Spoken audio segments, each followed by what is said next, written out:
Welcome to the BEASTwriter family where social media engagement is encouraged. I am your host, Ryan Sakamoto, and today we're going to be discussing and breaking down the San Francisco 49ers offense and defense, things that they're doing well, things that they're not doing so well, where they're struggling at, and based on the down and distance and clock management, how that's playing a role in the outcome of games. Obviously, these last couple of games have came down to the wire for obvious reasons. Obviously, the Seattle Seahawks are a divisional rival, and we all knew the Cincinnati Bengals was not going to be no easy walk. So, with that being said, we're going to go ahead and talk about all those different factors because at the end of the day, we really need to go and break down and foresee how the rest of the season is going to play out because this year is unlike any other. And when you have a lot of teams in the NFC or the AFC who are basically everyone's in the running except for like the Jaguars, the Texans in the AFC, and then in the NFC, I don't know. I don't think the Seahawks are going to be in it, but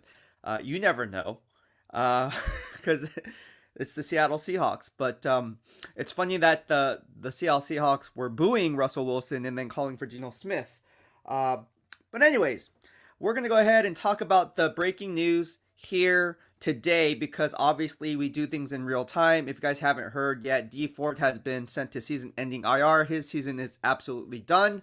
And there is people who are saying, oh, well, I called it and they were going to release him. And then I was like, oh, no, that's not what I heard. And then Mike Silver, as you guys know, I like to talk to Mike Silver a lot because if there's one guy that really knows his stuff when it comes to the insider, as a 49ers insider, aside from myself, Matt Mayoko, Matt Barrows, guys like that, is Mike Silver. Mike Silver knows a lot of people. He's been around the league a lot, and Dee Ford actually sent him a text. I wish I had Dee Ford's number. I don't. I have other players' number. I just don't have Dee Ford's. But Dee Ford texted him and said, you know what? Those reports are false. I'm not getting released, and I'm just going to be rehabbing. I just said goodbye to my friends, my teammates, because I'm not going to be in the building. Obviously, I'm going to be rehabbing, doing my own thing, getting physical therapy elsewhere. And so basically he said his goodbyes. It wasn't like, see you later, dude. I am now going to be gone, not in the San Francisco 49ers anymore. Because obviously, why would you do that? Because again, salary cap plays a role, the dead money tied to that contract, and then the time that you want to release. Anyways, whatever. So it's interesting to see people that say he should be released. I don't know. I never understood that for salary cap purposes. Again, I always talk about salary cap health and salary cap hell. You have to look at the differences between the two. When you release a player and when you don't release a player, or when you waive a player as opposed to being released, different things play a role in terms of NFL years of experience and so forth. But anyways, Dee Ford's get it going on season-ending IR. That's the end-all be-all. All right, and then if you guys haven't heard the news yet, DeAndre Hopkins, for all you NFC West fans and 49ers fans and Seahawks fans and Rams fans, I don't like to see any player get hurt. I don't care if it's on the team that I'm rooting for or the opposing team. You just don't do that.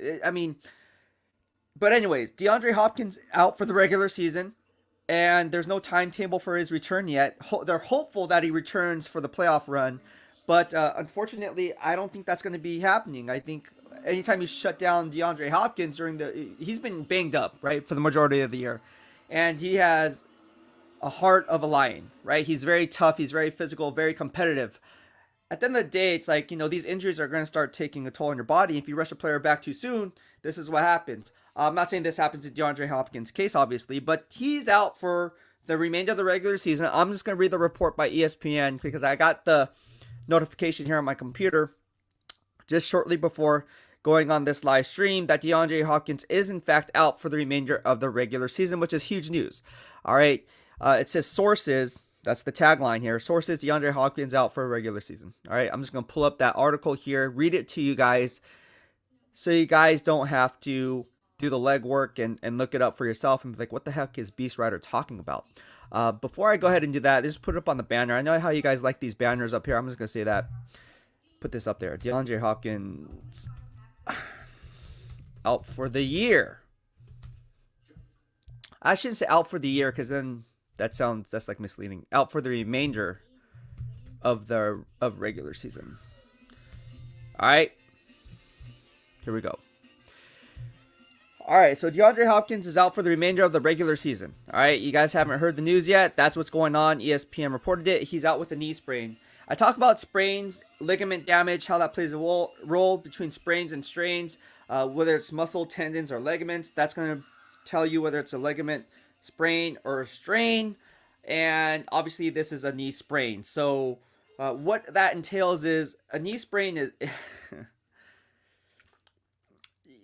It's hard to walk. I mean, you need your knees for explosion. You need your knees to have that agility. Without your knees, without your legs, you're basically damaged goods. You're basically a walking corpse. And I think when it comes to the Arizona Cardinals and DeAndre Hopkins, they say, you know what? We have the number 1 seed right now, or in line for the number 1 seed. And, it's just not worth it. So we're going to shut you down, D-Hop, because the long-term gains as opposed to instant gratification, it's just not worth the instant gratification because we need you long term. So I think that was a smart play. I think the strength and conditioning coach had a role in that. Obviously, physical therapists had a role in that, and the coaching staff. Coaches don't. This is not their thing. Like, they don't know how bad a knee sprain is unless you talk to like people who are in that field. You know what I'm saying? So like, your physical therapist would know. Obviously, the doctors would know. And so the trainers would know. And so I think they came to an agreement like, hey, look, let's just shut this down because we still have Rondale Moore, right? We still have other guys on AJ Green, right? So we still have other players who can step up in his absence.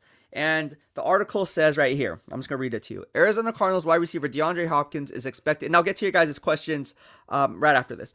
DeAndre Hopkins is expected to miss the rest of the regular season with a sprained knee, but the team is hopeful to get him back at some point in the postseason.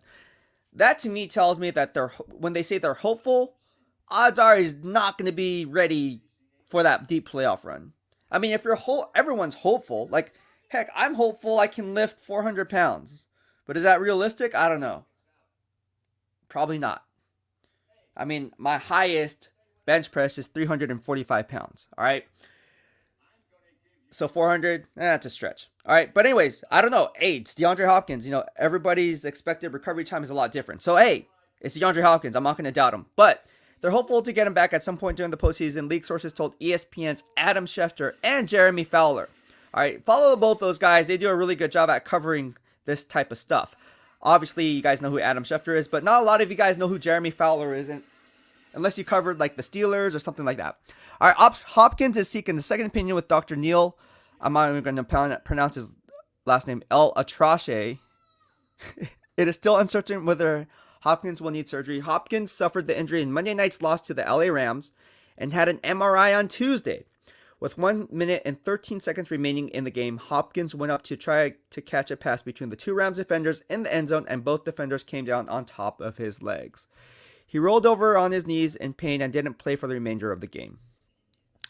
Hopkins missed 3 games earlier this season, this is what I'm talking about, with a hamstring injury. So he's been banged up, guys, right? Hamstring injury, now a knee sprain. I mean, meh.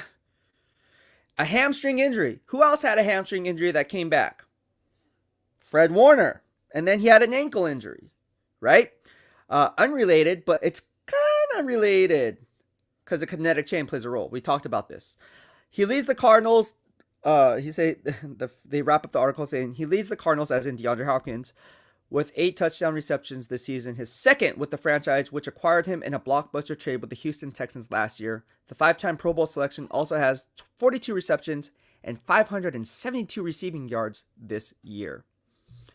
That was a report by ESPN.com. Go ahead and check them out. All right. So we are going to go ahead and see what else we got here and get to your comments. Oh, Rahman Razawi from the BEASTwriter family on YouTube says, do you think the defense went soft and the scheme changed simply because Aziz got injured? Look, Aziz Al-Shire, I don't know how to pronounce his last name. I'm sorry, Aziz Al-Shire or Al-Shire, whatever your last name is. I don't want to butcher it. Whatever it is, number 51, you're a beast. Playing this year from Berkeley, Bay Area rooted, I see you. When you went out, Marcel Harris stepped in, and they kind of picked on Marcel Harris a little bit, right? And I don't think the defense went soft because Azeez Al-Shaair was taken out of the game, but I do believe the game plan kind of switched up. And I'm going to go ahead and talk about that right now since you're bringing it up. What we saw here, and I graded every single snap I graded every single snap of the 49ers this year. All right. I ran the grades. I got the coach's film. I was running grades Monday through today. And here we are talking about it. That's why, for those who are just tuning in, I plan on hopping on a live stream once every day. So like one per day, Monday through Friday. So I'll be on. Getting back to my routine, a lot of you guys are, oh, man, Beast, where have you been? It's like, man, I'm watching coaches film, not just on the Niners, but I'm watching every team in the NFL, so I can kind of gauge how the playoff picture is going to play a role. Obviously, my spot-on predictions play a role, and in order to get those spot-on predictions right in real time and then cross-check those in hindsight with my Beast receipts, I need to do the legwork on the back end. I can't just go on a live stream and talk fluff and be like, oh yeah, well let's look at the box scores. Oh well, let's look at the stat. No, dude, you can't do that, because every team that matches up with a different team, it's all comes down to matchups, how scheme's gonna play a role, what their tendencies are, what their biases are, how you go into that game plan based on the weather conditions. That's gonna play a role. All this plays a role. But yeah, let's go ahead and talk about what you're talking about when Azeez Al-Shaair got hurt. All right. So this is some of my stats. All right. That I have in here. Azeez Al-Shaair was targeted 6 times in this game. 6 times, all 6 of those being completions, and he gave up 53 yards in pass coverage. All right. 2 of those resulting in first downs. So 2 out of 6 catches that he yielded resulted in first downs. So Azeez Al-Shaair didn't do so hot when it comes to his pass coverage grade. All right. In fact, now let's go ahead and peel back layers of the onion to get to the core, as I always like to say in my podcast. And a lot of people piggyback on that, but it's okay. Peeling back on the onion. Here we go. Azeez Al-Shaair was graded a 5 out of 10, which is average. He usually does a lot better as a curl flat defender. He didn't do so hot against the Cincinnati Bengals. And a lot of that has to do with Joe Burrow and that trio of wide receivers with Tyler Boyd, T. Higgins, and Jamar Chase running those routes on a 3x1 or a 3x2 set, in bunch formation, or what people like to call trips. All right, depending on the lingo of the scheme, you can call it some teams call it triple threat, but most teams call it trips, just because it's kind of like the universal term. There's a lot of lingo involved when you talk about stuff like that. But with that being said, that's that, and so he was targeted a lot and he gave up a lot. All right. And he had a pass coverage grade of a 5. But in the run game, he was all over the place. In the first half, actually all game, he was everywhere, right? He only had 1 missed assignment in run fit integrity in my grading system.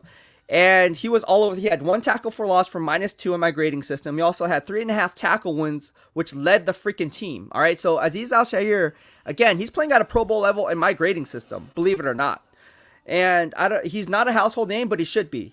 Kind of like how Jeffrey Simmons, I said last year, should be a household name, and now he's in line for a Pro Bowl vote. Kind of like last year when I said Jonathan Allen from Washington should be in line for a Pro Bowl vote and a household name. Here he is today. Kind of like how Jesse Bates is now coming into his own in a contract year. Although he's not having as good a season as he did it as the previous 2, he's still playing at a very high level and borderline Pro Bowl level. All right, so Azeez Al-Shaair is kind of in that mix. However, didn't have a really good game there, and I think Joe Burrow was seeing that. And once Marcel Harris went into the game, which we saw, right, he was targeted 4 times, and all of those were for completions, right? And he gave up 43 yards. 43 yards Marcel Harris given up, and again, of those 4 catches, 1 of them resulted in a first down. He also gave up a 20-plus yard big play. That's huge in this game because obviously you guys know what kind of ugly game it was. And so I think that's the formula for success. I mean, you attack, obviously, the second string, third string guys, but more importantly, and we're talking about Ambry Thomas and Dio Lenore, questions were being thrown at me as to, oh, Beast, you were right, when you were doing a live stream, and here you are, as the draft was unfolding, and the pick was made, and we asked for your thoughts, and you said, oh, they're not good picks.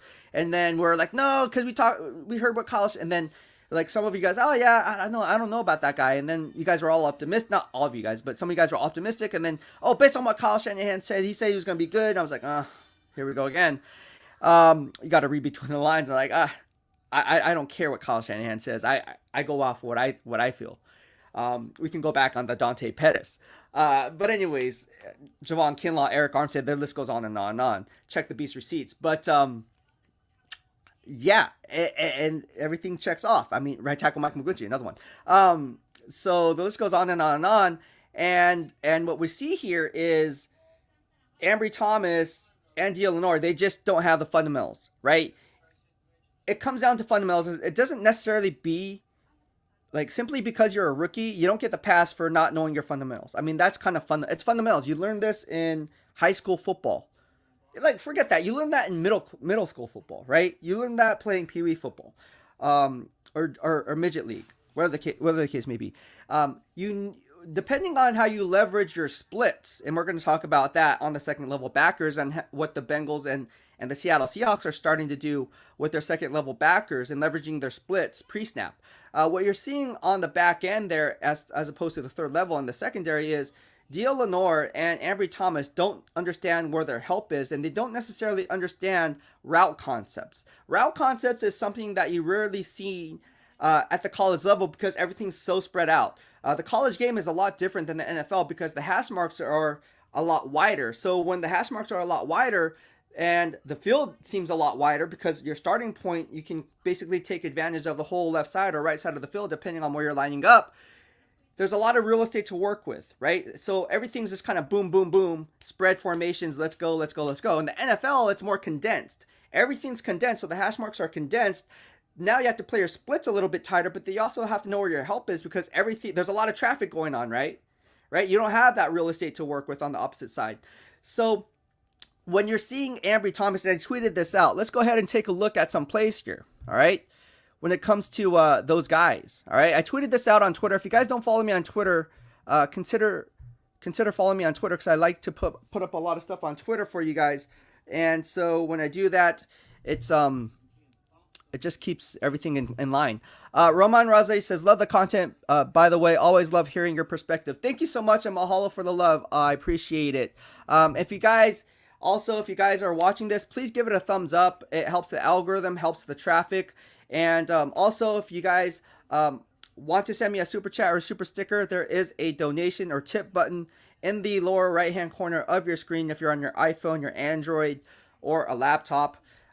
There's a money icon. You guys can send me money there as well if you guys like the work and want to donate to me. Also, there's a link, a money icon on my Twitter. I'll post up my Twitter because I'm going to be talking about my tweets here in a bit. There's also a money icon that links to my Venmo. So if you have Venmo, you guys can send me a donation or what we like to call tips on Twitter through Venmo. All right, so let's go ahead and talk about Twitter for a little bit. All right, so on Twitter, I tweeted this out. All right, and this I'm just going to roll back here. All right, so let's talk about what I saw. All right, let's start with Ambry Thomas. All right, so Ambry Thomas was in the game. He was a starting boundary cornerback. I ain't like the move when they drafted him in real time. It cross-checks in hindsight today. Proved me wrong, Ambry Thomas. I hope I'm wrong. I don't like to be wrong. Yeah.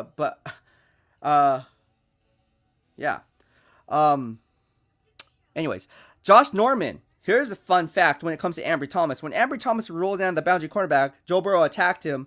I said they should do this from start to finish. I don't know why they kind of went away from it. Anyways, Josh Norman was not targeted in my BWF grading system until 10:53 left in the fourth quarter. Let me repeat that. Josh Norman was not targeted in this game until 10:53 left remaining in the fourth quarter. A big reason why was Ambry Thomas was playing the opposite side of him. All right? That's a tweet that I put out. Here's another tweet that I put out. The fourth down, 17-yard touchdown to Bengals. I'm just going to read it. To Bengals wide receiver Jamar Chase was against quarters coverage, which is a cover 4.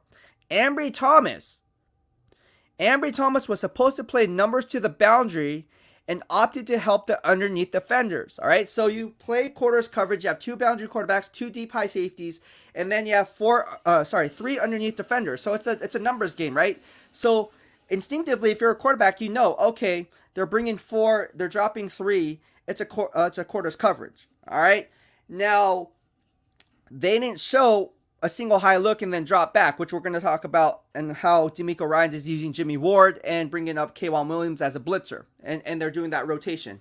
A lot of teams are starting to do that as the year goes on. We see it with Steve Spagnuolo with the Kansas City Chiefs. They're using a lot of Tyrann Mathieu in that role. Jesse Bates they're using in that role as the underneath curl flat defender or curl hook defender, depending on how they want to use Von Bell on the back end as a strong safety. So you're seeing a lot of these things happen. And again, I grade every single snap of every single team, and this is just me keeping notes of everything. You know what I mean? This is what people do. This is what teams pay people to do. Hey, Beast, I want you to do grades on this team, and I want you to find out tendencies or biases or signals. For instance, Fred Warner, every time he does this, right, they knew it was a screen to the left when it was Jamar Chase. That was the route that Joe Burrow was supposed to go to Jamar Chase once he went across the formation.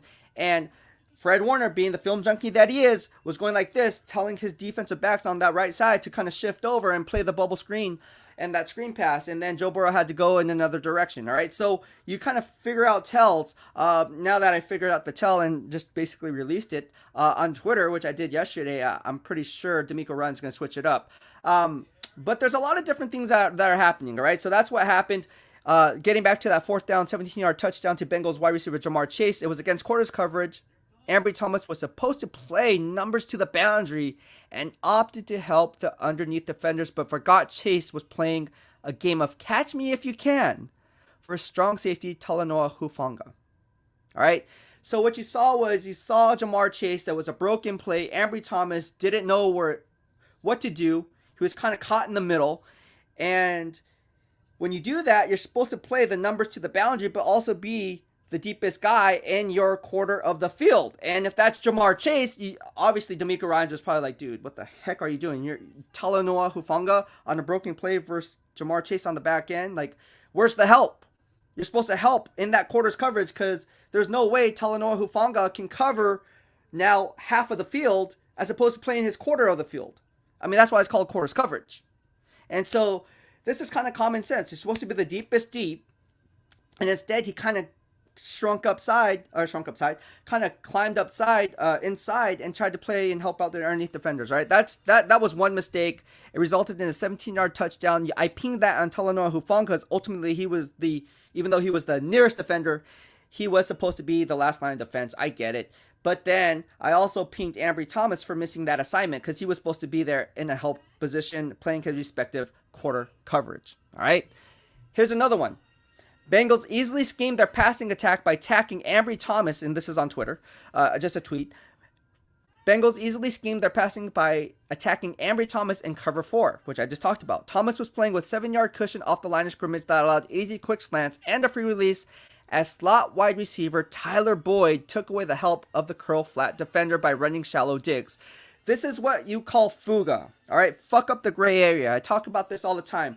So if you're playing quarters coverage and you have 3 underneath defenders and you see that curl flat defender kind of lined up in however he sees his splits, but you're lined up against slot wide receiver Tyler Boyd, and then you have Jamar Chase lined up on outside, well, you have a lot of real estate to work with by default, just based on the splits and the coverage that's dictated to you. So Joe Burrow saw that on the right side. He's like, all right, Tyler Boyd, you're just going to take away that curl flat defender, so there's no help for Ambry Thomas, even though he's supposed to play numbers to the boundary, and he's playing with outside leverage, not keeping you honest, but then giving up a lot of free inside release.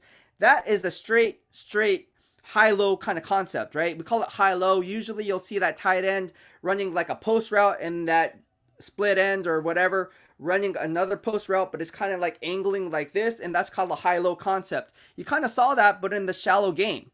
And that's what you saw there is like, okay, Tyler Boyd was smart enough to recognize that and say, you know what, we're just going to take away what Ambry Thomas is doing because he's afraid to get beat deep anyways. He's playing with a 7-yard cushion, all right? Basically, what Richard Sherman did when he tore his Achilles and had what damaged goods in 2020. Actually, he still did it in 2019, playing with the 7-yard cushion. I remember tweeting this out. And I said that's one way to attack Richard Sherman in the Super Bowl, which they did. The Kansas City Chiefs did. Another beast receipt check cross-offs. But Yeah, you're seeing it with Ambry Thomas. He's afraid to get beat deep. And I would too if I was going against Jamar Chase. One, I'm smaller. I can't win those 50-50 balls.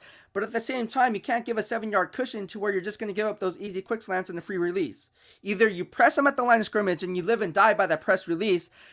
But again, Ambry Thomas was called for 2 defensive penalties. 2 5-yard penalties resulting in 10 yards of hitting yardage for illegal contact to the face.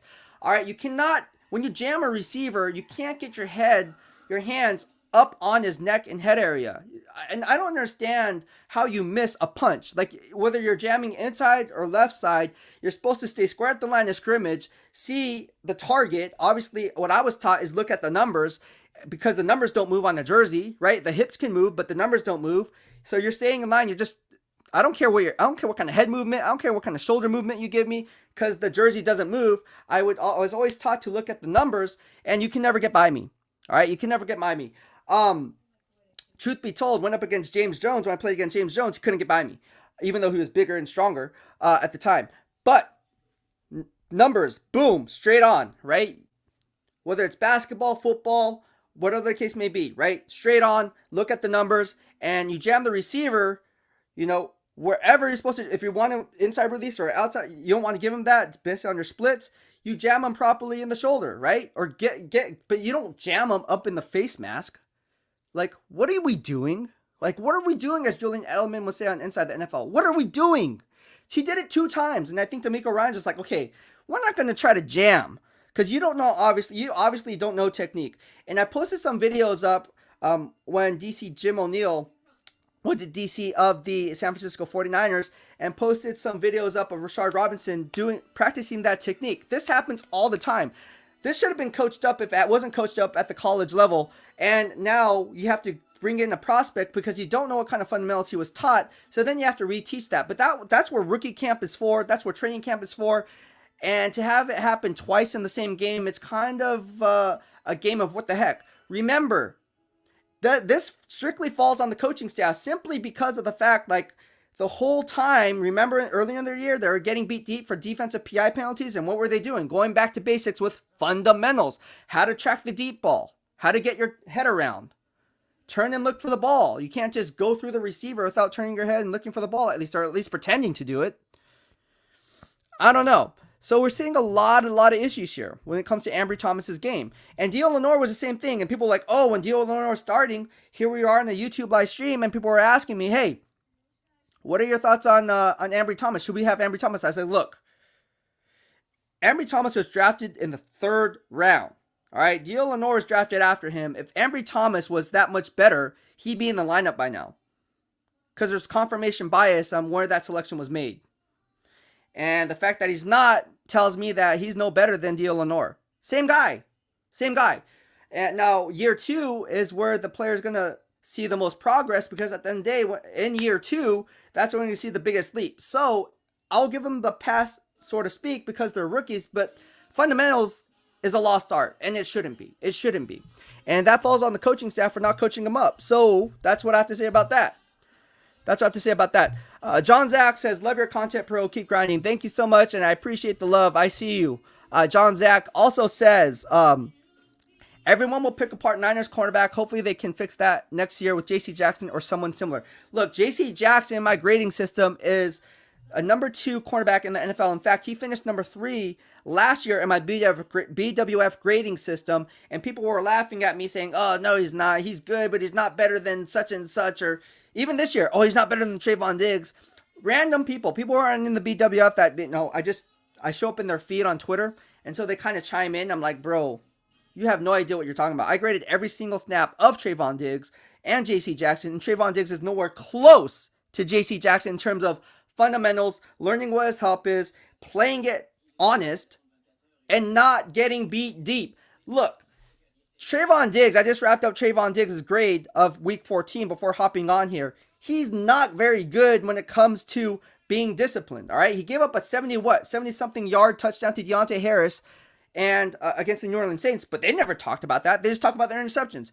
Fast forward to week 14, he gave up, a 43-yard touchdown to Terry McLaurin, if I'm not mistaken, right? Let me go back and check that. He gave up a 43-yard touchdown. I'll pull up the grades. It was on the left side. He gave up a 43-yard touchdown, but no one's talking about that because he had 3 pass breakups. Look, it's kind of like, And then on top of that, you know how many yards Trayvon Diggs gave up this year? I'm going to pull it up for you because there's people that are saying, oh, Trayvon Diggs is so good.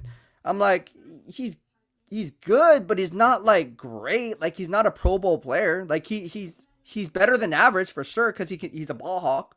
And look, I'm a Roll Tide Roll fan, right? Coming from Alabama, all right? Being an Alabama fan. But let me just go ahead and put that in perspective for you guys. He's not that good in terms of pass coverage and being disciplined there. Let me pull it up for you guys.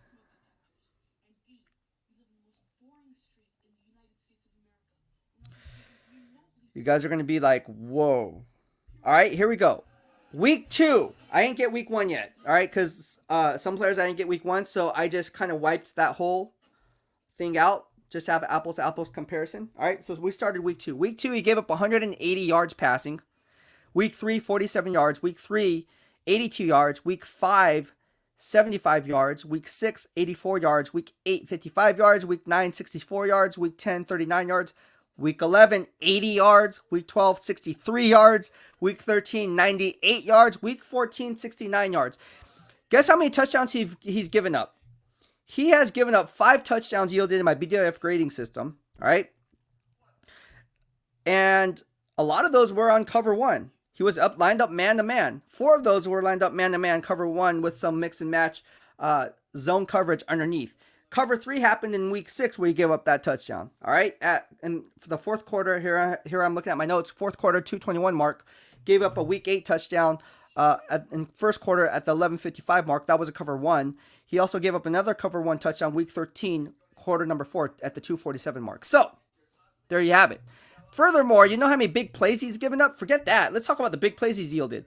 5, 6, 7, 8, 9, 10, 11, 12, 13, 14, 15, 16, 17 plays yielded of 20 plus yards or more. All right. You guys want the breakdown on the exact play? I got it right here. Let's start week 4. Week 4, he gave up 2 at the 36-second mark from my coach's film, right? Week 5, gave up another one, quarter 3 at the 15-minute mark. So the list goes on. And then here we go. Penalties. This guy has more penalties than anyone. I mean, here. Week 2, defensive holding, plus 5. Another week 2, unnecessary roughness, plus 13. Week 8, a PI, plus 14. Another week 8, illegal contact, hands to the face, plus 5, which we just talked about with Ambry Thomas. Week 9, PI, plus 8. Week 9, again, defensive holding, plus 5. Week 12, defensive holding, plus 5. How much hitting yardage is that? You do the math. Jeez Louise. And then you look at J.C. Jackson. J.C. Jackson is just a monster. Look. Now, do I think J.C. Jackson should be on the San Francisco 49ers? I think any team would be lucky to have a J.C. Jackson. I think there's a lot of teams, and if you guys haven't saw ESPN, and here we are. I like how we tie things talking about a respective player as we're talking about J.C. Jackson here. But we talk about J.C. Jackson. We can talk about Trayvon Diggs, right? We can compare that. How does that guy compare to Pat Surtain? Why is Pat Surtain not getting love? Trayvon Diggs' teammate over at Roll Tide Roll. If you look at my tweets, I even tweeted this out back in 2019. I said Pat Surtain's better than Trayvon Diggs. Holla at your boy. Cross-check the receipts in my BWF grading system today. Fast forward to today, Pat Surtain in his rookie year is my number 3 ranked cornerback in the entire NFL behind Jalen Ramsey and J.C. Jackson. So if you want to cross-check my beast receipts in real time to hindsight, there you have it. There you have it. And again, there's a YouTube podcast on my Denver Broncos live stream. Sorry, not live stream, but I did a Denver Broncos YouTube draft grades. You guys want...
All right, hopefully it's better now. Is it better now? Give me a thumbs up if it's better now on the audio. I think I reset the audio. I want to make sure it's better now. Is it good now? There's a buzzing sound, but hopefully it's good. Is it good? No sound still? Okay, hold on.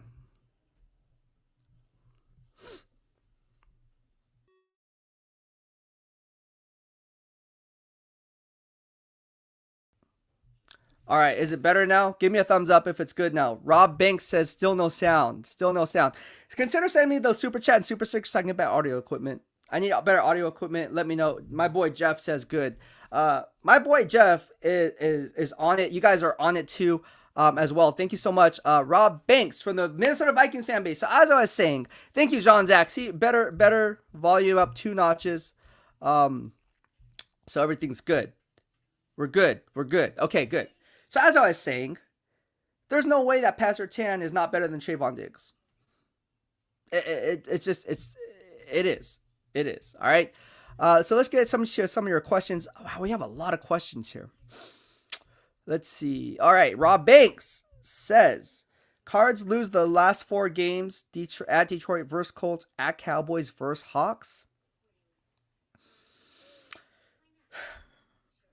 It was crazy because I did tweet this out earlier and I switched it up. I said the Rams were going to win the NFC West. And people were like, what about the Cardinals? And I was like, I should have stuck with that line of thinking. But I had the Cardinals win the NFC West. You know what? Detroit's no easy game. They could definitely lose to the Detroit Lions.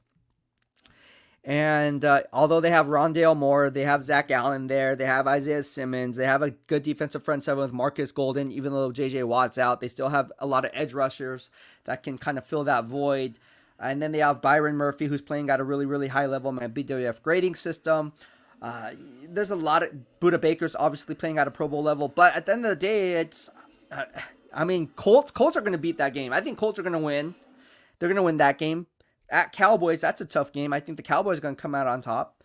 And against the Hawks, I think the Hawks are going to win that game. I don't know. I think they're going to lose 3 out of the next 4. It's not... And your Minnesota Vikings, you're probably wondering about your Vikings. How does that affect the playoff picture with my Vikings, who are right in the thick of it as well? Although they lost to the 49ers for that tiebreaker in that wild card race. And then they also, the Minnesota Vikings... How are you happy with Kirk Cousins? I mean, he just does just enough to not get traded or released, whatever. And his stats are just like, whoa, like it's up there. I was looking at his stats yesterday, and his stats are like, whoa. What are your thoughts on Kirk Cousins? Do you think, are you happy with him, or is it kind of the same feeling that 49ers fans have with Jimmy Garoppolo? He does just enough. John Zach, yeah. Oh, John Zach says probably 2-2. I think it's going to be 1-3. Time will tell. Rob Banks says Rams have versus Hawks. Yeah, Minnesota, Baltimore versus 49ers to finish. Yep, that's true. And the Rams, they have a tough schedule. I mean, they have the Seattle Seahawks number. Minnesota is not going to be an easy game. Baltimore for sure, and then the 49ers. So the Rams, obviously, they also lost Robert Woods, right, to a season-ending injury. So they lost Robert Woods. They don't have Cam Akers. If you guys remember, he was a second-round pick out of Florida State. And they went ahead and he was shelved. And remember the whole LA Rams and how they had to kind of play a game of musical chairs like the Baltimore Ravens did with their running back situation, having to trade for Sony Michel. And so here we are today from the New England Patriots. Yeah, it's interesting. John Zach says Hawks can still sneak into the last playoff spot, which is crazy. David Rodriguez says, I'm hearing the 49ers are releasing D4. Do you think it's true? No, I don't think it's true. I already debunked that earlier. Thank you so much, David. I appreciate joining us here on the BEASTwriter family here on this wacky Wednesday. But I don't think they're going to release them again. You got to look at the dead money tied to that contract. And when it's time sensitive to release a player, it makes no sense to release them now. So why not just shelve him? I don't know. And then on top of that, I if there's a source that I trust, it's Mike Silver, right? It's Mike Silver, aside from Ina. Or Mayoko or something like that. But no, Mike Silver tweeted it out, man. And I trust Mike Silver. And Mike Silver says, D Ford texted me and said, hey, look, man, I was just saying goodbye to my teammates because I'm not going to be in the building because I'm rehabbing. Now, is that true? I don't know, but I retweeted it for a reason, right? I endorsed that. Not all retweets I don't endorse, obviously, but that's one I do endorse. John Zach says, I hope they do. So I hope they do waste. John Zach says, I hope they do waste money, but has an injury clause. I don't know if we can cut him because of his contract. Yeah, you can't simply cut a guy because of that contract. Very, very true. All right, so here we go. What else we got? Oh, we got my man, What's Up G says, can we attribute the poor cornerback play to the coaching also? Yes, absolutely. Absolutely. However, yes. Yes. I think it falls on the players and the coaching staff. Look, we talk about playing sideline to sideline, right? We talk about that linebacker play sideline to sideline. I mean, that's like a high motor type of guy. But aside from that, when you're a boundary cornerback, you need to know where your help is, and the sideline is your help, right? And you need to squeeze that wide receiver to the boundary depending on how you're leveraging your splits based on the coverage that's dictated in front of you and how the route concepts are being ran. Look, there's a couple plays when it came to the 49ers that DeMeco Ryan did not adjust. And that is a cause for concern in a deep playoff run or any potential playoff run or a playoff push for that instance if they make the playoffs or if they don't make the playoffs. Fred Warner was caught in a very, very tough position because of the fact that, and I have it in my notes, is he was playing as the curl hook defender or the curl flat defender. What happened, what you saw here was you saw a 3-by-1 or a 3-by-2 formation. Again, trips formation to the left. You saw T. Higgins, Tyler Boyd, a tight end, whatever. You had three wide receivers lined up on one side, whether it be Jamar Chase. And you saw a player run the flat route. All right. And then you saw one of the players two players run down the seams. Right. And Fred Warner was taking on the inside wide receiver. But then that outside wide receiver kind of crept up behind him or in front of him on that in route. So that created a fuga play. And then Fred Warner was caught in a tough position because ultimately that would be his coverage on that end route.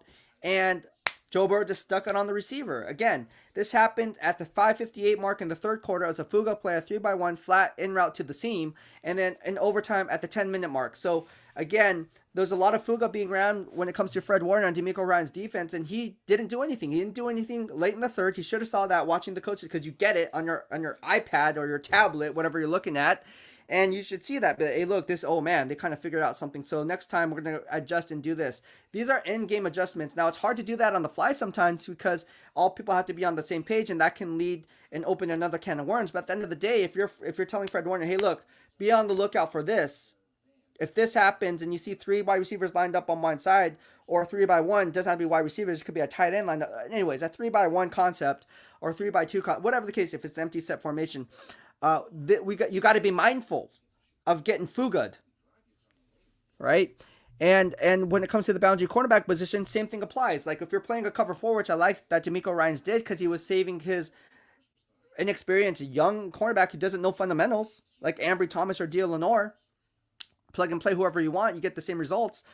You're going to find out quickly that defenses are going to key on that. And you can't play with a 7 to 8 yard cushion. You cannot do that. You can't do it. It doesn't matter what the down and distance is. Even if it's a 1st and 10, you can't play with a 6-7 yard cushion because at the end of the day, again, I just talked about that. All you have to do is land that slot wide receiver and run a high-low concept on those quick slants or shallow. In fact, you can do this if you want to get tricky. You can run a shallow crossing dig or what's called a drag route, and you can have that slot wide receiver take both underneath defenders away, and that will give Jamar Chase more real estate to work with as long as he's within that fuga. That slot wide receiver is in that fuga gray area. There's a lot of things you can do, and I think teams are going to start to pick up on that. The high-low concept on the quick slants with Ambry Thomas lined up outside. Look, if I'm the quarterback, the first thing I'm going to look to is say, where's Ambry Thomas lined up? Or Dia Lenore? Where are they lined up? If not him, we all know what Josh Norman can do. He gives up one penalty a game and one peanut punch a game. That's what he's good for. And then he also gives up a touchdown like every other game. So, pick your poison. You're in trouble, 49ers.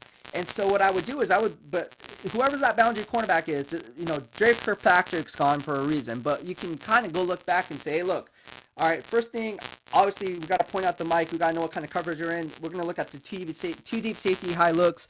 If Jimmy Ward is kind of backpedaling, crease down, I kind of know it's a cover 4. just a little tell that I was looking at over the course of covering him. He'll take 2 or 3 steps backwards pre-snap. So I know it's a cover 4 or a 2 deep look.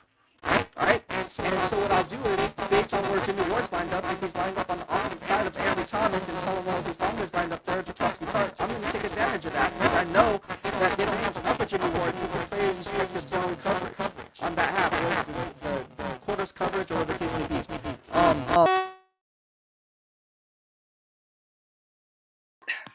Is it better now?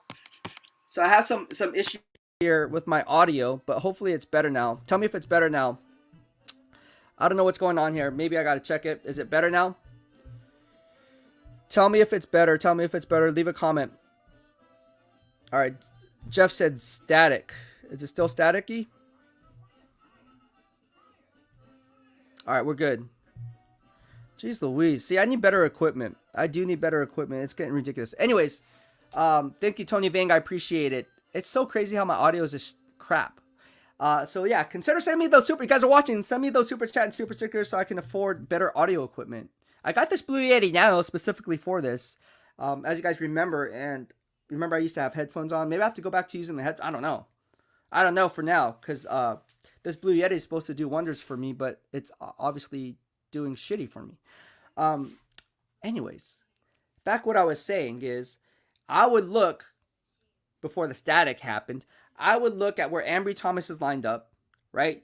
And again, if Jimmy Ward's lined up opposite of Ambry Thomas on the back end, and again, I talked about this, if you guys haven't heard that last thing that a little tell when it comes to Jimmy Ward's game is he'll take 2 to 3 steps back, and if I'm the quarterback and I'm looking at coach's film and I'm seeing that, I know it's a 2 deep safety look, because he'll always kind of creep back, right? Kind of cheating over in his zone coverage in a straight line, right? Straight back. So that's a pre-snap read that I can kind of tell. Now I know it's a 2 deep safety look. It's either quarters coverage or it could be a cover 2, whatever the case may be. It could also be a cover 5, but they don't run cover 5 very much, although they did run it one time in that ball game last week. So with that being said, if Ambry Thomas is lined up, I'm just going to run a high-low concept again. Have that slot wide receiver just take away that curl flat defender and run a shallow crossing dig and take away the help on the inside and just run Jamar Chase, who's lined up outside, and or whoever that wide receiver is lined up outside, because Ambry Thomas is playing with the 7-yard cushion and he's allowing me a quick release or a free release off the line of scrimmage. I'm just going to take away that inside release and gain inside leverage, stack him over the top if I get over the top, and then I can go. But you're going to have a lot of real estate to work with. I think the Niners are in trouble, whether it's Ambry Thomas, Dio Lenore, or even Josh Norman. The 49ers secondary is not very strong, and that's why you're seeing DeMeco Ryan's playing soft coverage, cover 4, because he knows that he's going to get beat deep if he plays any other coverage. Now, what we saw in the game against the Cincinnati Bengals was something that you it's used a couple times when it comes to K'Waun Williams, but it's not used as much. You'll see K'Waun Williams blitzing from the slot cornerback position, and then you'll see Jimmy Ward from his 2 deep safety look come up and rotate into his coverage as a underneath defender. We're seeing that with the Jesse Bates, right? We're seeing it more with guys like Minkah Fitzpatrick. We've been seeing that all year with Minkah Fitzpatrick under DC Keith Butler's system. But a lot of these strong safeties and free safeties who are now interchangeable can now play that dual role. In years past, you weren't able to do that with like a Steve Atwater. Or even in present day, you can't do that with a Jamal Adams. He just sucks in coverage. No offense to Jamal Adams, but he just does. He's not very good in coverage. So I think we all understand that he's more of a dime linebacker than anything else. So when you get that type of feel on the back end of the coverage where you can have K'Waun Williams kind of blitzing from his slot cornerback position or whatever the case may be, and then Jimmy Ward kind of comes up, now what you're doing is you're making that quarterback thinking it's a 2 high look. Now it's a 1 high look, and what you thought was your hot read is now not available to you. So there's a lot of different concepts that DeMeco Ryan kind of wrinkles in, but at the end of the day, it's strictly going to be a cover 4 moving forward. It's strictly going to be a quarters coverage moving forward. And if they do Ripley's match, which they like to call Ripley's match with the rules of engagement, or if they like to do what's called or if they like to roll cover 1 or a cover 2 or a cover 5. Now, they really don't use cover 2 that much, but they did use a cover 5, which was interesting. I tweeted that out. They used it one time in that game. A cover 5 is 2 deep safeties man underneath. And if you're going to play cover 1 or cover 5, good luck. Good luck, because if that pass rush is not going to get there, because as we all expected it to with Nick Bosa coming back, I mean, Nick Bosa is the only guy that can generate any type of pass rush outside of maybe Jordan Willis, right? Or Arden Key. I think those guys are doing a pretty solid job for what they're being asked to do. But I mean, where's Eric Armstead? I mean, come on. Is it a surprise? No. Cross off the beast receipts. In 7 years, he had one good year. So 1 out of 7, even if he finishes the year strong, that's still 2 out of 7. I'm still winning that battle. So at the end of the day, it's like, what exactly are we getting with this defensive line? And Javon Kinlaw, he's been out since week 5, right? So DJ Jones, excuse me. I apologize to DJ Jones playing at an all-pro level.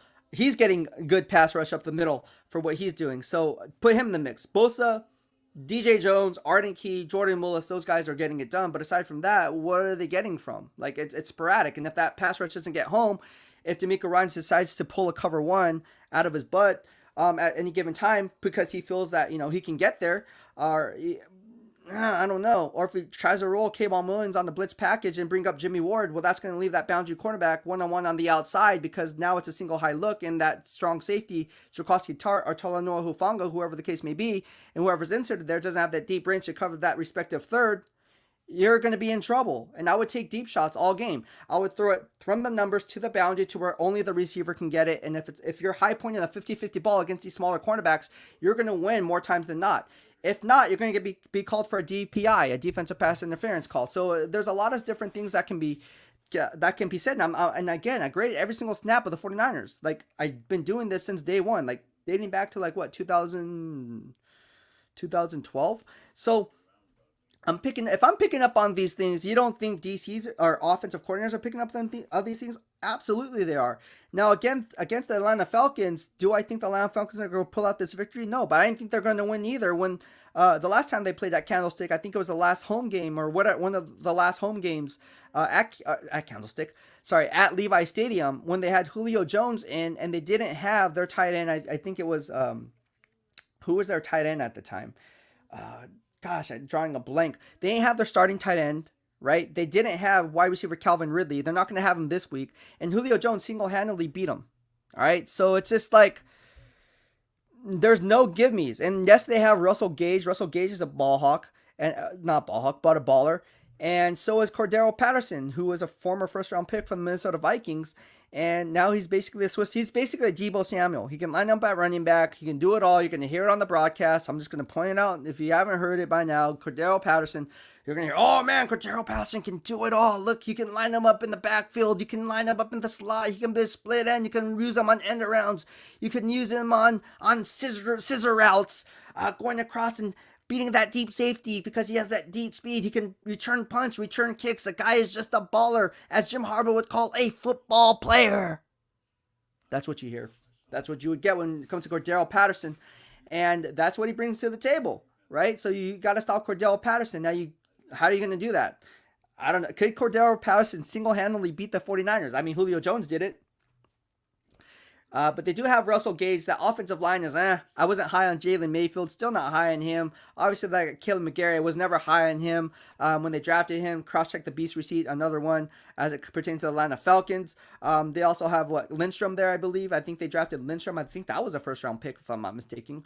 I'm doing this off the top of my head. Obviously, they have Kyle Pitts there. I mean, Kyle Pitts, he single-handedly beat the 49ers running down the seams. Absolutely, because what tight end is better than Kyle Pitts at running down the seams?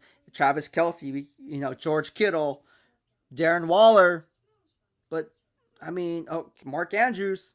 But again, he's up there, right? He's definitely a top 5 tight end in the NFL. We had my boy Randy Miller on the show, and we talked about how I gave him the comparison to Megatron in terms of the big catching radius, his deep speed, and what he brings to the table. And Miller had the same analogies. I agree with you. I think that's a spot-on prediction, or spot-on comparison, I should say. But yeah, John Zach says Hufanga takes Tart spot, trade Jimmy, get some better quarterback, and we're better with Lance. Yes, that's what I think is going to happen. I tweeted this out. A question was asked, and I talked about this yesterday. I said, why is Talanoa Hufanga in the game? I said, well, they're not going to resign Jaquiski Tartt next year. That's what I'm hearing. And now, is that going to happen? I don't know. Now watch him get re-signed. But no, that all signs point to him not coming back. And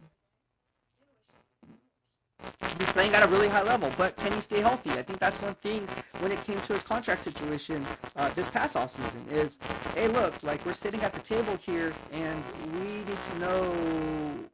I want some protection from injury, and they're like, no, we're not. You haven't been healthy, so you can sign a 1-year prove-it deal and see where that goes. But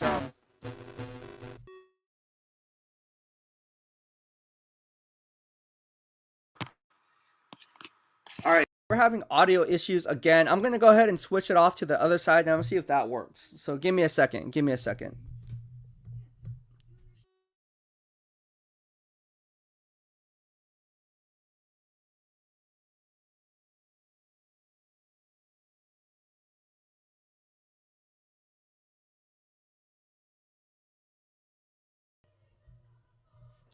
All right.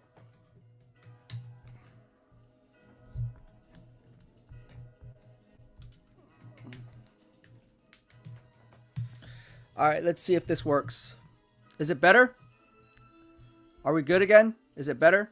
Shoot. Hopefully it's better. Let me know. Give me a thumbs up or something. Give me a thumbs up if you guys think it's good. Anyways, I'm just going to continue on because obviously we have a lot to talk about. So, with that being said, yeah, I think Talanoa Hufanga is going to be back next year. Obviously, he was drafted for a reason. I think they're going to... I switched sides. Maybe it was the US... I don't know. This thing's stupid. It's stupid, stupid. I need better audio equipment. For sure. Like, I'm not kidding. Like, obviously, it crapped out how many times now? A shitload. Grand Riser says, it's good. Thank you so much. Grand Riser in the house. Look, I want to go ahead and I'm going to do this. I know I'm not supposed to do this or it's kind of like playing Russian roulette with this because I guess some YouTube channels got shut down for like pornography or something when they had guests on. I want to have live guests on. So I think I'm going to take a risk and do it. I don't know what's going to happen, but there's a lot of trolls out there, but I like talking to you guys. So anyways, I'm going to go ahead and put this up there. And if you guys want to call in for a live stream, just go ahead and do that. Just it's not in the description, so you're going to have to like put this in here. Just copy and paste. You can't copy and paste this, huh? I will put this up here, and you guys can go ahead and engage with me on the platform. Let me see if I can edit this. I'm going to put it into the description on YouTube, and you guys can call in. That will be easier for you guys here. All right, so call into the live stream. If I don't recognize you, I'm not going to add you into the live stream simply because I don't want to get in trouble for having you screw it up if you're a troll and trying to take down my channel. That's basically what's been going on here lately, is what I've been told. So, all right, so let's see here.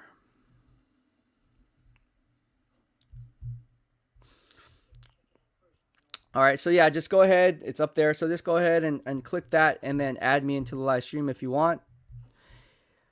Good question. Aaron Harris from the BEASTwriter family says, what happened to Trent Sherfield being the number 2, number 3 wide receiver? I spoke about this when they started Trent Sherfield, and I know Kyle Shanahan. I know that coaching staff personally. And this was my thoughts on the thought process of starting Trent Sherfield. It was only to push Brandon Ayuk. I tweeted this out on Twitter in real time. You guys can cross check this in hindsight when no one else was talking about this. But I said, you know what? They're doing this to kind of push Brandon Ayuk, and there's no other reason. You can't say that Trent Sherfield is not you can't say Brandon Ayuk is not better than Trent Sherfield. I mean, come on, like it's kind of like weird. He was just in the doghouse. Maybe during practice he wasn't going as hard. Maybe Kyle Shanahan said, you know what, you're still a rookie in a sense. You know, you still have to earn your stripes, bro. Like nothing's gonna be given to you, so you're gonna have to earn it. So I think it was a way as a motivational factor, kind of push Brandon Ayuk. And I think Brandon Ayuk kind of got complacent in terms of his practice and what he did throughout the course of the week leading up to the game. Obviously the drops played a role, but at the end of the day, everyone has drops. Like, okay, so Deontay Johnson has drops with the Steelers. Okay, it's a cool story. Jamar Chase has drops with the Bengals. Okay, cool story. But you don't bench a guy simply because he has, 2 or 3 drops in the game. Well, in the game that would come but like throughout that course or whatever that was, that doghouse frame, no. And so I said this in real time on YouTube. I said it on Twitter. I said it on my other social media outlets when the question was asked. I say, look, Trent Sherfield is not better than Brandon Ayuk. It's just a motivational factor for Kyle Shanahan to push Brandon Ayuk to get the best out of him because he needs to be motivated. And here we are today.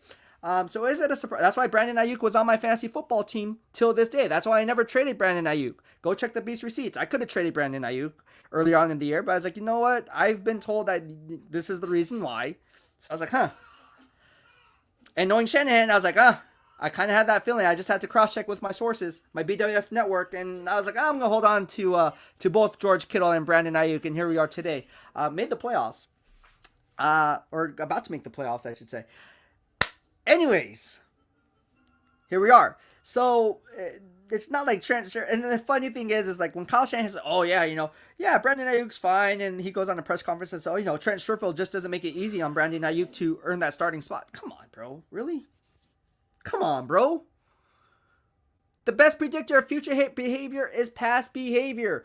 The best predictor of future behavior is past behavior. Brandon Ayuk was in line to be a wide receiver 1 to end the year, and all of a sudden you bench him? Like, bro, come on. You can't fool Beast. Nuh-uh. I'm going to be the Dikembe Mutombo. Not in my house. Can't fool Beast. Can't fool Beast. I was never fooled on that. That's why I kept on my fantasy football team. Grand Riser says, I'm on lunch break at work. There you go. Jerry Yang. Almost said Jerry Jang. My man Jerry Yang. Jerry, hop on the live stream, bro. I want to talk to you. Bro, go on the live stream because we need you to hop on the live stream if you can. Obviously, Jerry Yang. My man Jerry Yang, go follow him on Twitter. Go follow my man What's Up G on Twitter. Go follow Grand Riser on Twitter, on YouTube. He says, Jawan Jennings replaced Trent Sherfield. Yes, true. True in the sense of where they lined up, though. They kind of lined up in a role where Jawan Jennings was kind of... I wouldn't necessarily say, based on where they lined up, I wouldn't say that's necessarily true. I will say this. I will say Jawan Jennings is now proving his worth as a number 3 wide receiver in place of Trent Sherfield. So that I would agree with. That way I would agree with. I think that's what you mean. I think Jawan Jennings replaced. Yes, Jawan Jennings is playing well. Obviously, we're kind of wondering on that late round pick if Jawan Jennings was ever going to come to fruition as a good, solid pickup, and he's proven his worth. Luckily, he didn't fumble that ball, and it was ruled a non-fumble, which I think was the right call to make. But thank God for instant replay. Jeez Louise. Anyways, yeah, Jawan Jennings is having a hell of a year for where he was drafted. And Jawan Jennings, he's fun to watch. The kid's fun to watch. I like how he fights as a run blocker. I think that's one thing that, as a coach, when I coached DBs and wide receivers, that's one thing that I always preach. I said, you know what? You can catch the ball. That's the most important thing you got to do, right? But more importantly than that, you got to run block. You got to spring your teammates. You got to actually show fight and play to the whistle, because that's what an ultimate team player does. When the ball's not going your way, what are you doing in the dark? When you're not in the spotlight, what are you doing in the dark? Are you springing your teammate? Are you making that extra effort? These are things that scouts look for. Truth be told, all right? Run blocking is one of the utmost important things that goes unnoticed when it comes to fundamentals. Because a lot of wide receivers don't know how to run block. In fact, go watch any NFL game and you'll see a running back run and hit that second to third level, and you see that wide receiver that's supposed to leverage and seal off that edge defender or that boundary cornerback, and you just let him go. He'll just let him go, and the guy makes a tackle, and he'll pretend that he's blocking. He'll kind of just move out of the way and act like he made a tackle, or like he made a block, when in fact it's like, dude, did you put even any effort into that? Like, if you were given $1 million to make a block on this guy, you would go at it a lot differently. That's what made Anquan Bolden such a complete wide receiver. That's what made all these. Now, again, if you're Randy Moss, I don't care. You don't have to block. But how many Randy Mosses are out there? How many guys are like Jerry Rice? Well, Jerry Rice was actually one of the. I like Jerry Rice as a blocker. He's one of the. You saw him spring teammates. If anybody should learn, it should be from the greatest of all time in Jerry Rice. Complete wide receiver. Can do it all. Grand Roger says, where are the Trey Lance packages? Yeah, I don't know, man. Hey, I 4th and 1, 4th and goal. I think the Trey Lance packages, Here I am, and people can piggyback on this. I'm telling you where it's at. I'm gonna give you the rundown here in the BWF on this wacky Wednesday, Gap Beater Wednesday. This is what's happening. They're gonna save Trey Lance for the playoffs, because in the playoffs there's little to no film to go off of, and then defensive coordinators have to think on the fly. So I think they're saving Trey Lance for that playoff run. Now there's less film to go off of. Like I said, we don't have any film to go off of. Trey Lance, and all of a sudden it's like, oh man, we dedicate 2 to 3 hours in case of Trey Lance package because he hasn't used it in the past 5, 6, 7, 8 weeks. And all of a sudden here he is on film. I was like, oh man, there's college fans leaving. Here comes Trey Lance. So anyway, this is hopefully the mic is better. I'm gonna check out my mic right now and make sure it's better. Check. Let's see here. Hopefully it's better. Check. Hopefully it's better. Is it better now? Still static? Is it still staticky?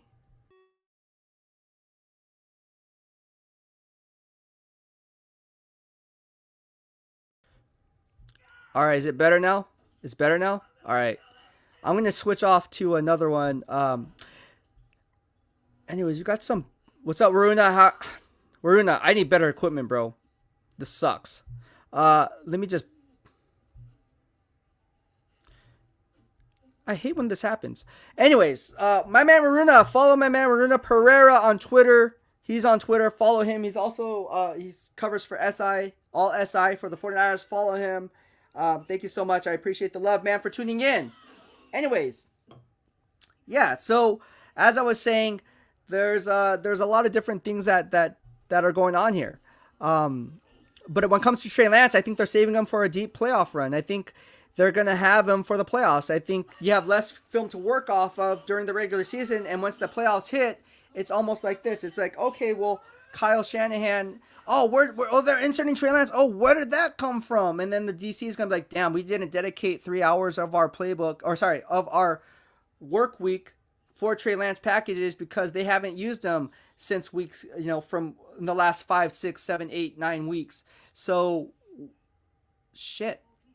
We're screwed because here we are in the playoff. We can't adjust right now. I mean, it's too late. We already have our game plan in. Like, oh man, here's the zone read. Oh, what are they doing? Oh, it's an end around. Oh, there's a trick play. Oh my gosh, they have Jimmy Garoppolo and Trey Lance in the backfield. What's going on here?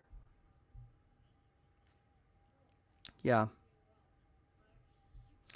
Anyways, Aaron Head says, you remember when Cap came into the game on an obvious Hail Mary play and scrambled 20 plus yards? I've been waiting for a Trey Lance pop up in a situation like that. Yeah, me too.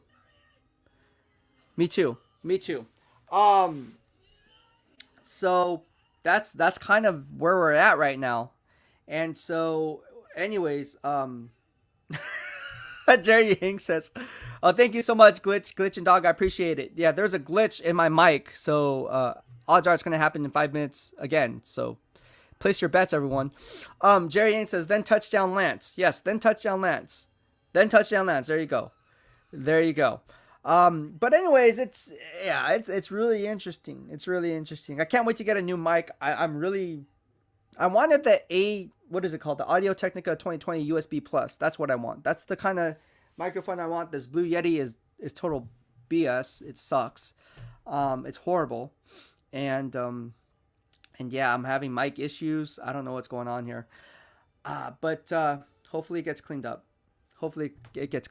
Randy C415 says, perfect for me now. Yeah, it's perfect now. Thank you so much for tuning in, Randy. I appreciate it.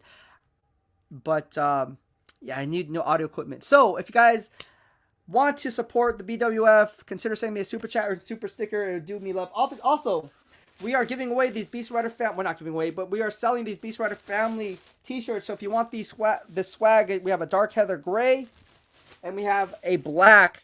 And it's poly-bagged like this, individually sized and labeled.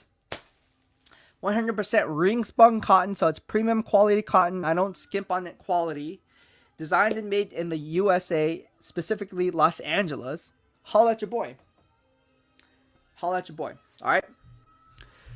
And then I can go ahead and get these out. They're 1 for 30 or 2 for 50. Jerry Yang says, you need a new cable cord for the mic. The funny thing is, this is a USB mic. It's a Blue Yeti Nano. So the cord is tied to the microphone. So I think I just need a new microphone, honestly. Because the cord is tied to the mic itself.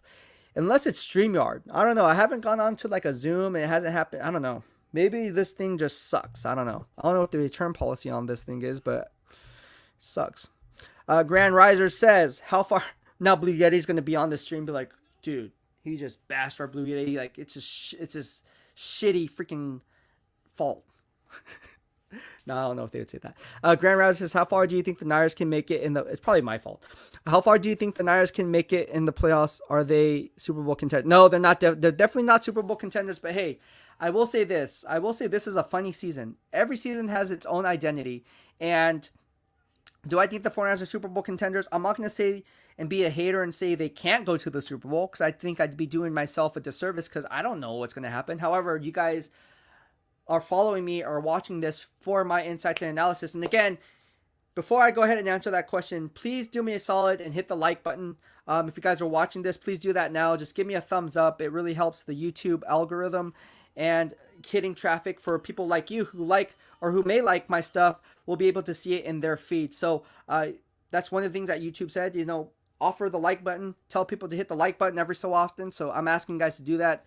Hit the like button and engage with me in the comment section, as you guys are doing right now. But then more importantly, hit the like button, and then also share the video if you feel inclined to do so and you really like what I have to offer. So getting back to your question, I don't know. I don't think they're Super Bowl contenders. I just think the Green Bay Packers, with Aaron Rodgers being his last dance, I think that's going to be a tough sell. There's a lot of teams in the NFC that are just kind of like neck and neck right now. I mean, if we look at the schedule right now, let me just pull it up. And again, please tell me when the audio goes bad, because it's going to go bad in probably 5.3 seconds from now as I pull this up, because that's the way this Blue Yeti Nano works. Yeah, the Green Bay Packers I just spoke about. The Dallas Cowboys obviously pose a nightmare for the 49ers. Because they have Micah Parsons, who's playing at a first-team All-Pro level on my grading system. Cross-checking another Beast receipt before the season even began. I said he's my Defensive Player of the Year, Rookie Defensive Player of the Year. Now, obviously, Defensive Player of the Year as well. He's in line for that award, as What's Up G even pointed out, and I don't disagree with him there.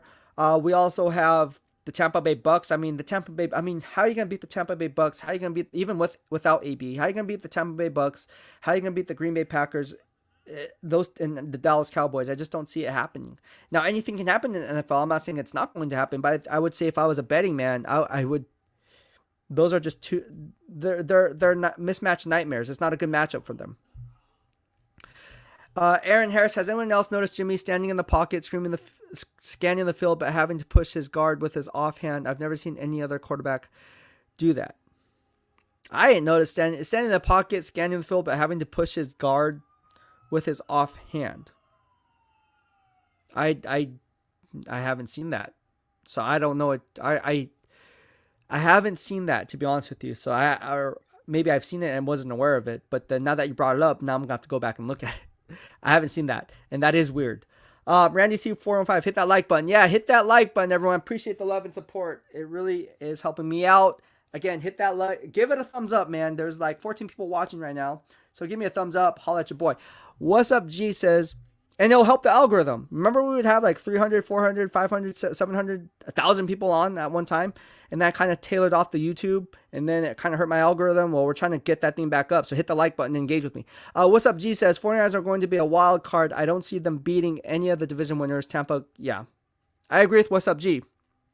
And What's Up G is honest. This is what I like about any fan base's fans. I like when you can be faithful. It's one thing to be faithful, but it's another thing to be realistic. Like, do you think the 49ers would go 17-0 at the beginning of the year? If you're thinking like that, then you're naive. Like, it's not going to happen.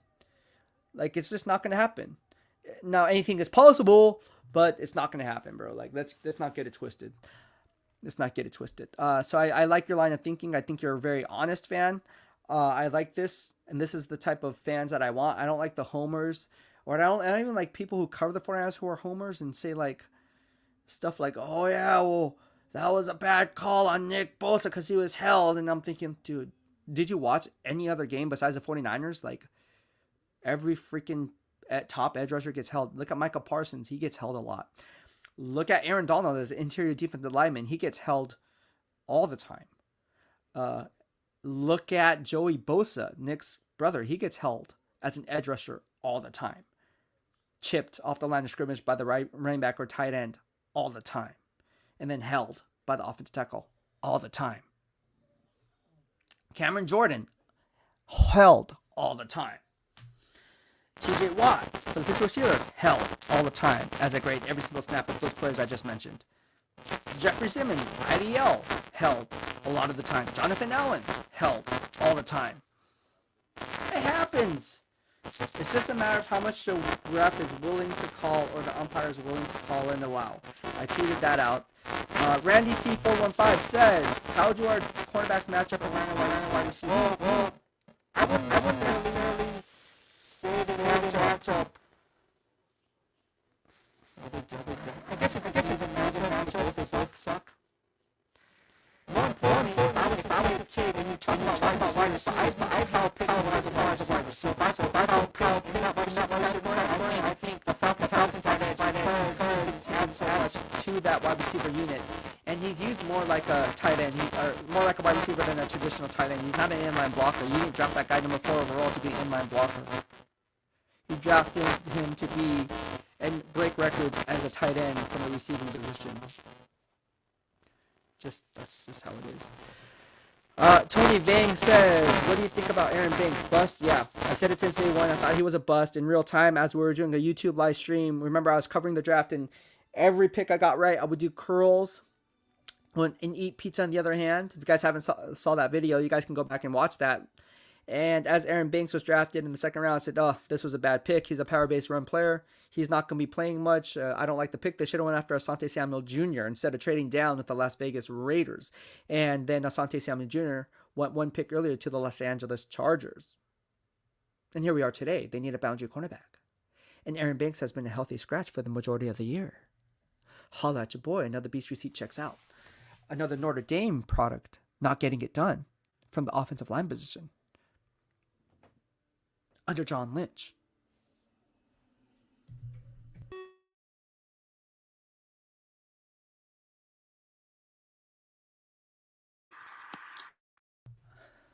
All right, so he says static again. Hopefully is there static still? I don't know. Is there static still? Let me know if there's static right now. Hopefully there's no static right now.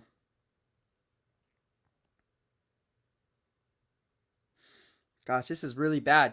Anyways, I think I'm gonna be hopping off the live stream right now. If you have any other questions, shoot them my way right now. My Twitter is open if you guys have any questions there. Okay, so we have a question here. How would you address the cornerback issue this offseason, free agency, draft, and trade? I like this question.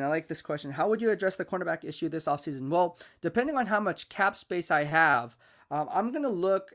Again, you never want to buy a player at its high, at its peak. You never want to buy a stock at its peak, right?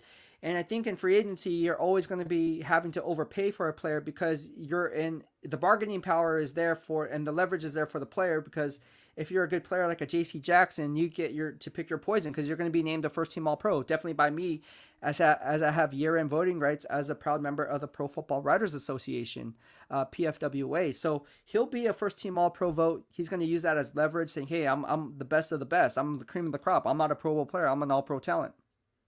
And so if I'm JC Jackson, I'm going to get my bread. And I don't see that happening in New England. I think they might franchise tag him, slap him with a non-exclusive franchise tag, forcing another team to trade 2 first-round draft picks for him or do a sign-and trade, whatever the case may be. But with that being said, unless I don't see any good cornerbacks coming out of free agency that's well worth it in terms of having good depth. Now I have to look at the surprise releases. Obviously, Kyle Fuller was a surprise release from the Chicago Bears, and then he reunited himself with the Denver Broncos because Vic Fangio was a DC there, who's now the head coach of the Denver Broncos. But at the end of the day, we have to wait and see and take a wait and see approach and see which salary surprise cuts are being made, because a lot of these teams have to get in salary cap health, as I always like to say, as opposed to being in salary cap hell. And once we figure out the free agency pool, then from a GM perspective, then or a scouting perspective, then I'm going to roll into the draft. And I look at guys like Darion Kendrick from Georgia. I look at guys like Roger McCreary from Auburn, right? Derek Stingley from LSU had a great true freshman year and then kind of tailed off. But you're going off what you see in that true freshman year because when he's on the field, he's a very, very good cornerback. You look at those top 3 cornerbacks in the draft, and Ahmad Gardner from the Cincinnati, right? Sauce Gardner. Do these guys fit your scheme, right? What you ask them to do in that cover 3 scheme, or if you're in DeMeco Ryan's even playing that cover 1 or even a cover 2 or a cover 5, whatever the case may be, whatever cover shell, is this guy more tailored for being a man-to-man kind of cover corner, kind of like a Jalen Ramsey, I know I talk about Trayvon Diggs, but he can mirror opposing teams' wide receivers. He's done it a lot this year. Can he be that type of a player? J.C. Jackson, to me, he does the same thing. Tre'Davious White for the Buffalo Bills before he tore his ACL on Thanksgiving against the New Orleans Saints, same type of player. You see these types of guys that can mirror different wide receivers, and if they have the ability to mirror different wide receivers, then yeah, you would fork out big money because those are hard to come by and those come at a premium. Right? There's only a handful of guys that can really do that and be asked to do that and do it successfully. Anyone can be asked to do it, but are they successful at doing that? That's a different story. And when you have players like the guys I just mentioned, then yeah, I think you would pay for a J.C. Jackson, Tre'Davious White, who just got into a long-term deal. But at the end of the day, you really got to understand the scheme of things and say, okay, well, based on his skill set, can we plug and play someone else who's a lot cheaper and maybe build some guy through the draft and kind of coach him up that way? That's another discussion to be had. So again, you got to look at what your team needs are. You got to prioritize which position at a position of need that you want to prioritize. For instance, if you have a starting cornerback like Trey Lance and you have Trey Lance next year, well, you're going to need to solidify and make a decision on Aaron Banks. Are you going to have him sit another year? Or are you going to be like, hey, look, we invested a 2nd round pick. He needs to start playing so we can kind of see what we have on whether or not he's going to outlive that 4-year contract. Because look, he's not guaranteed that 5th year because he's not a 1st round pick. And nothing's guaranteed in life anyways, right? If you watch Man in the Arena with Tom Brady, he says, man, no one's entitled. If you feel like you're entitled, you're going to be all for naught because in the NFL, it's not for long. You know what I mean? So if you watch Man in the Arena on the episode that came out yesterday, he talks about, no one's entitled in the NFL. Nothing is given. Nothing is given for free. You got to earn it. And so I think the same thing applies with Aaron Banks. It's like, okay, John Lynch, you drafted Aaron Banks. We have to see what we have here. Otherwise, what are we doing? We have to make a decision on Laken Tomlinson. Is he going to be back, or are we going to trust Aaron Banks and just roll with Aaron Banks and live and die with that 2nd round pick and have the media all over it like BEASTwriter because he knows he called it out that he was a bust? It's you cannot do it any other different. It just doesn't make sense. And so, again, when it comes to Ambry Thomas and Deal Lenore, I think we know what we're getting with those guys. We're getting players who aren't very good. And let's look at the track record when it comes to John Lynch and drafting wide receivers or drafting cornerbacks or whatever. I evaluated every single GM around the NFL dating back to their inception, I should say when they were GM, I should say. Let me just pull up that stat for you, or those analytics for you in my grading system. All right. Just bear with me for a second. I do have it here. But, and then let me know when the audio craps out, because it's going to happen probably in 3 seconds from now, which is very annoying, but it is what it is. Okay, so let's go ahead and take a look at John Lynch and what he has done for me lately. All right, because John Lynch is not very good at drafting first 3 rounds. All right, in fact, he's below average. He's coming in at 25%, if I'm not mistaken. Let me do the math here. Let me pull up his and I talked about this yesterday on my live stream on how John Lynch is horrible at drafting players in the first 3 rounds. Outside of that 2019 draft with Nick Bosa and Deebo Samuel, what else do you have? And Brandon Ayuk, right? Brandon Ayuk would be in that category as well. But here we go. All right, so in rounds 1 through 3, since John Lynch became GM, all right, in my grading system, this is what we have here. In rounds 1 through 3, John Lynch has only hit on 4 picks out of 17. 4 out of 17 hit rate, which is well below the average around the NFL for the first 3 rounds. All right, dating back to 2017. All right, this is what we have. Bosa, Warner, Deebo Samuel, Brandon Ayuk. That's it. That's it. 4 out of 17 picks were hits, and those were the 4 guys. 24% success rate. All right. He saves himself in rounds 5 through 6. All right, which is about 10% increase above the average in my grading system for drafting players in the tail end of 5 through 7, right? He hit on picks on DJ Jones, great player. Dre Greenlaw, great player when healthy. George Kittle, obviously. And Elijah Mitchell. Again, 4 out of 16 picks, that's 25%. The average is hovering around 13%, 12.5% to 13% when it comes to hitting on those players dating back to 2017 based on my grading system. All right, so when you take that into account, GMs get graded not so much on what they do in the tail end of the draft as opposed to what they do at the top of the draft, because again, that's where the majority of that salary cap money and that those rookie deals come into fruition. Right now, the CBA has a pay scale that's already set in place, but at the end of the day, those first round picks gain a 5th-year option. And if you're missing at the top of the draft and hoping to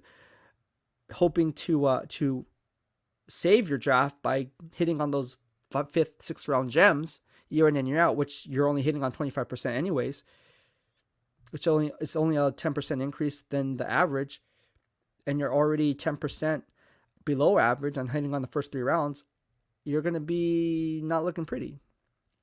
You're not going to be looking pretty at all. And that's what I see happening here. I think John Lynch is not the best at drafting offensive tackles. Look, he drafted Mike McGlinchey. Obviously, I don't think he's very good. Justin School out of Vanderbilt in the 6th round, not very good. Colton McKivitz. Jalen Moore. Right? And then you look at Aaron Banks, 2nd round. Tell me which one of those players you actually think are going to be adding good depth. Good depth, not just depth, not just naming player off a roster. All right. Now let's take a look at the linebacker position. The linebacker position they drafted 4. Reuben Foster, where is he? Pita Pinu, or Pita T. I just get to Pita T. Where is he? Fred Warner was a good one. And Dre Greenlaw was a good one when healthy. So 2 out of 4 there. All right, not bad. Cornerback, here we go. Ahkello Witherspoon, where is he? Steelers. DJ Reed, where is he? Seahawks. Tim Harris, where is he? I don't know. He was waived in August 2021. Ambry Thomas and Dio Lenore. So all 5 of the cornerbacks that they drafted, that John Lynch has drafted, have not panned out thus far. Not saying that Ambry Thomas and Dio Lenore cannot pan out. I mean, obviously they can. It's only their rookie season, so give them a break.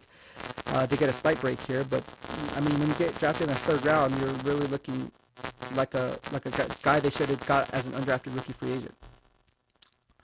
Just my thinking. All right, and don't get me started on the defensive line. Solomon Thomas, where is he? Raiders. Davis Street. Nick Bosa. Hit on that. DJ Jones. Hit on that. Taylor Taylor. Waived in November of 2020. Javon Killer. Where is he? Right. So there we go. That's that. I don't know. And then it's just one of those things, guys. It's one of those things where I just look at it and just like.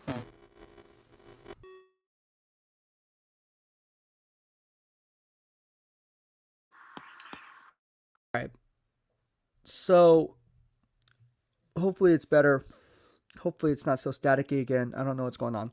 Anyways, I think we're going to wrap this up on the live stream. Thank you so much for tuning in. If you liked what I had to say, please hit the subscribe button in the lower right-hand corner of your screen as you stay up to date on all things Beast in real time. Also, give it a thumbs up, and thank you for bearing with me on the static and the noise on the audio. Obviously, it's horrible. It's crappy, and I'm thinking about getting better equipment. So again, thank you so much, everyone, for tuning in. Have a good day on this wacky Wednesday, Gap Beater Wednesday. That's it for today. BEASTwriter.